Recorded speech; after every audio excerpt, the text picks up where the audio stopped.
and Jack Evans back in the day. Oh, good old Jack. Good old Jack Evans, man. There's a guy. Great performer. Phenomenal. We sat back. He had to crash over here a few nights ago, and we literally went back that evening and we're just watching old 2002 CZW on the High Spot stuff. Yeah, yeah. Incredible stuff, dude. So much fun. You know who I just recently saw in a really good match actually it was on Saturday. This guy named Tony Deppen versus Teddy Hart. Wow, Teddy Hart is still around. Teddy Hart. Bringing up a name with a guy that's talented. Jesus. He's gonna have a match with Homicide actually next weekend. I cannot wait. Oh damn. Yeah, GCW. That's gonna be a good match. Stiff, straight shoot match. That's gonna be awesome. Can't wait.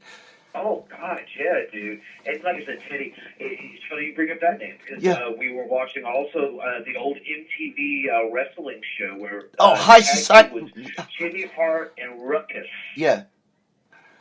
You know, and Ruckus was just so ahead of his time. Oh, my God. Tornado. I love it when guys come up and go, look what I created. I'm like, no, Ruckus has done it. Yeah, I know. And Tornado. Look at all those guys, you know? Like, that was a cool show. Remember that? Whatever happened to it? Like, they should have put it back on now, you know? They really should keep that up going. Oh, that was a fun show. I ended up getting the DVD collection. And yeah. I enjoyed it so much. Mm-hmm. From just, even the Jimmy Jacobs and Tyler Black stuff. Yeah. And oh gosh, that show was fun. Tyler, you know what? I actually got to see Tyler Black versus. He actually was in it was an old dungeon. It was like a blackout bowling alley. He faced Davey Richards. Oh man. I'm like, this is like a young, Tyler just coming out and not knowing, Oh, gosh, yeah. Actually, it was obvious from very early on he was going to be very, very good. And, of course, Cordell taking the liking to him that he did when he was in Ring of Honor. Yeah. But Tyler was great, man. Yeah. Really enjoyed his work. And like I said, ROH was so stacked by then. It was ridiculous. Oh, it was crazy with the Hero to, come on. Chris Hero made the big, that's what made the wrestling big, Hero and Claudio, Oh, Hero and Claudio, obviously Cena and Generico. Yep. The Briscoes. The Briscoes are still going. The Briscoes are still going. Big props to, they're still going. Oh, God, yes. They still kill it all the time. Yeah. And, again, your Jimmy Raves, your Jimmy Jacobs, BJ Whitmer's. I know. It was just sick the amount of... Jay Lethal is still going, and I love it because he's a local, from the East Coast, still going from, Oh, dude, what are you talking about? He just went this past week ROH television. Him and Will Ospreay over the show. No. Does it get much better? Yeah. Oh, shit. No, it doesn't. You're right. Right there. Yeah. Wow. I mean, people, it's like, yeah. Here he is. He's getting close to 40, and he's in the ring with Will Ospreay like it's no big deal. Yeah. And CZW, I think, just is bringing him in for down in New Orleans, I think. New Orleans show, yep. They surely are, man. And I'm sorry. They've got to do Strickland versus Ospreay. That would be a match. Yeah. Set that angle. That'd be really good. Those two. That would be it. So, DJ, if you're listening to the show for whatever reason, good to hear from you again, and you gotta book it. Book it. I'll get him on the show soon. DJ, I'm gonna have a talk with him. Yeah, most definitely. Most definitely. But yeah. That's a cool, Will Ospreay, really good guy. Talented. So, how many times have you been to the ECW arena? I'm curious. How many times have I been there? I've been, let's see. I actually go back to the PW Pro Wrestling Unplugged days, okay? When that was there at the arena. Okay. And I've seen a lot of Necro and, when Necro was Necro. And I've seen, more of the Trent Acid. Trent Acid, God rest his soul, And his partner, the Backseat Boys, Yeah. Johnny Cashmere. But no, actually, like a couple shows. I don't know. I like 3 or 4 shows of theirs and, CZW. And that's it. Like, all the way up, you know. I wish I was, like, younger, you know what I mean? Like, when it really blew, you know? Really. Still, just to say you stepped inside of it. There's, like, 2 or 3 locations I feel like as a mark I would love to go to. Obviously, one being the ECW Arena. One being the Hammerstein Ballroom. Yes. And those places just mean something special to me. And I would love to just step inside of one. Wow. But now it's like a bar. They got a bar. It's all weird now, you know? And that. Really? They got a bar in it? They got a bar in the freaking bingo hall now. Like, you know, the old. They call it I think it's called like the Alhambra Arena or something now. I don't know. They call it somebody Club 55 or 68 or 9 or I don't even know. You know, it's so many names, but they've really changed it over. You know. I got you, but you know, I do want to bring it back to modern times. Yeah. You know, like I said, there's just so many good places, and I want to give a couple minutes shout out to Tony Gibbons.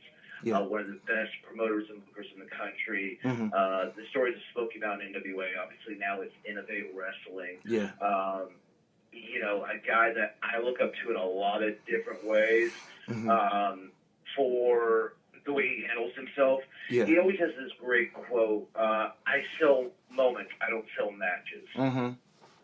And, you know, the talent that he's had through there from your Jason Kincaid, your Chase Owens, you know, it's crazy. Jason's always in, he's always at CZW. Jason's pretty good. He's always at you know, he makes his rounds. That's why. Most definitely. You know.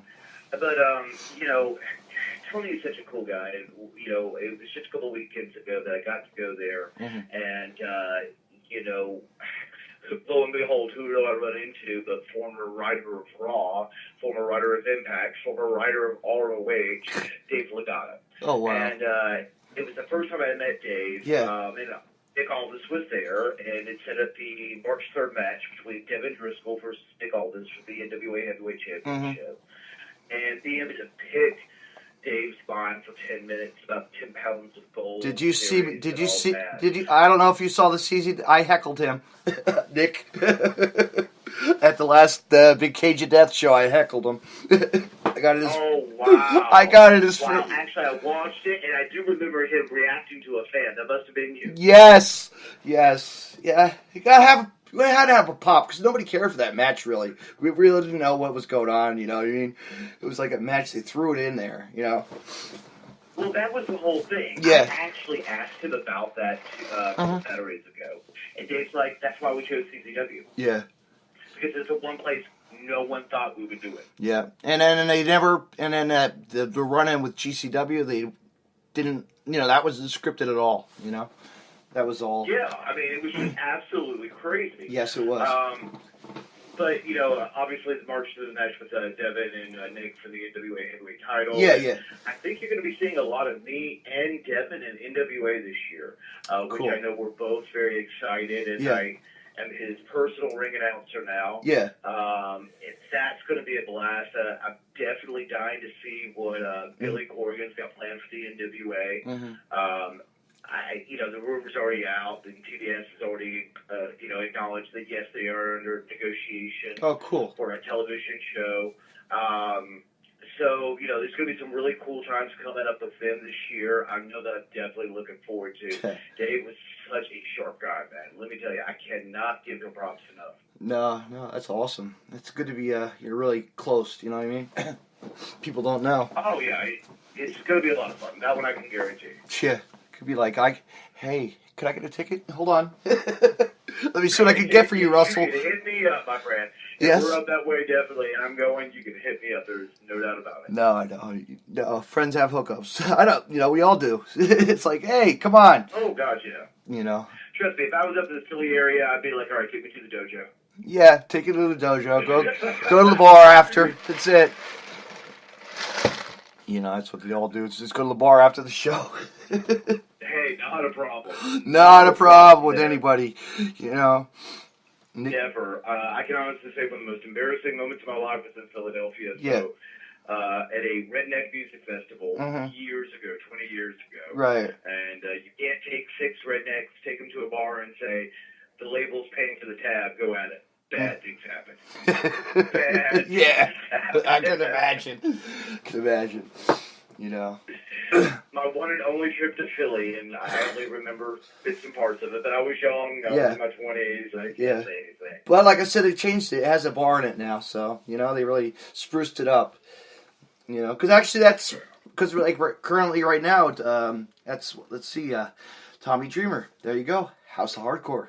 He has been running out of that building for quite a while now, you know. And Tommy, another really cool guy. I actually met him down last year. Yeah. For a company called WWA out of Owensboro, Kentucky. Mm-hmm. And once a year they do a big show, and they brought in this particular show Jeff Jarrett, Raven, and Dreamer, along with Jim Duggan. Right. And being able to finally meet Dreamer, that was the first time ever. Mm-hmm. And one of my favorite storylines growing up was the Raven Dreamer storyline. This 3-year storyline. This 3 years it took him to finally pin Raven. Mm-hmm. And I thought it was an amazing story. Mm-hmm. And here I am in front of both of them. Yeah. It's like, I know you guys. You know, it's like yeah, I know it is. Like some of the I'll never forget the time I went to a wrestle reunion show down in Pennsylvania, and I got to ask a question. You know, I never done one of those Q&A. Bill Apter was the person doing it, right? Mm-hmm. And I asked Mick Foley, what was it like to go off the cage versus The Undertaker? He was scared shitless. You know? I could imagine. Yeah. You know? I just randomly, I was randomly, I don't know I'm going to say something, but no, I don't know what to say, you know? As a fan, you know? But then he really lit into it, you know, and told the whole story. You know, and that's the thing, is if you really love the business, and, you know... and it's like, it's also like when I talk... It's also like when I talked to Jim Cornette, too. He was there, like, you know, signing autographs. I was like, what was it like going off that scaffolding, you know? He really fucked up his ankle and shit, you know? During that one. Well, no. You know, the whole thing is you're a fan of the business. Yep. Yeah. And getting a chance to have those moments here or there or anywhere. You know, just this past year, I probably had the greatest wrestling moment of my life. Right. That was stepping into the ring at Ohio Valley Wrestling to announce the main event. Yeah. Because when you step into that ring and you realize who's been in it. Yeah. And it hits you. Yeah. It's overwhelming. It is, because you're like blown away. It's like, you know, it's like here's... You don't know what to say. No. Because, I mean, I can sit there and give the list of guys who have come through Ohio Valley Wrestling. There's so many. Everyone knows the list. There's so many. So you step in the ring and you're just like, I'm looking at a crowd of about 300, 350, and I'm lost for words. Yeah. I don't know what to say because I realized what I just did. How do they do... the Ohio Valley, how the crowds? Pretty good? I mean, good-sized crowds nowadays? You know what?